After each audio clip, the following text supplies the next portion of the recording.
Hello viewers, আসসালামু আলাইকুম। বরাবর মতো চলে আসলাম নতুন আরেকটি চমৎকার ভিডিও নিয়ে। আজকে যে টোলসন ব্র্যান্ডের 400 ওয়াটের একটা ইলেকট্রিক স্প্রে গান দেখানোর চেষ্টা করব। এটাতে আপনার বাসাবাড়ির রং, গেট রং, ওয়াল রং, গ্রিল রং, হ্যাঁ? লোহা জাতীয় এবং কাঠ জাতীয়, ওয়াল জাতীয় সকল কিছু রং করতে পারবেন লিকুইড। এটা হচ্ছে ইলেকট্রিক 79592 মডেল নাম্বার, হ্যাঁ? 400 ওয়াটের এই মেশিনটি।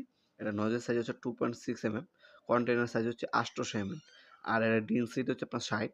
একবারে কন্টেইনারে 800 mm সর্বোচ্চ আপনার লিকুইড দিয়ে আপনার রং করতে পারবেন। এটার মধ্যে রেকর্ডার দেওয়া আছে 79578 মডেল নাম্বার। রেকর্ডার দেওয়া আছে, আপনার স্পিড বাড়াতে পারবেন, কমাতে পারবেন। এটার মধ্যে আমাদের 2টা মডেল হয়ে থাকে, হ্যাঁ? একটা হচ্ছে 400 ওয়াট, আরেকটা হচ্ছে আপনার ছোট মডেল আরেকটা আছে আমাদের কাছে। 2টা মডেল কিন্তু আমাদের কাছে পেয়ে যাবেন। আর এগুলোর বর্তমান দাম এবং ডিটেইলস দেখার জন্য আমাদের ওয়েবসাইটে ভিজিট করতে পারেন nopurmart.com। সেখানে এগুলোর দাম, ডিটেইলস, ভিডিও ডেমো সবকিছু দেওয়া আছে আমাদের ওয়েবসাইটে।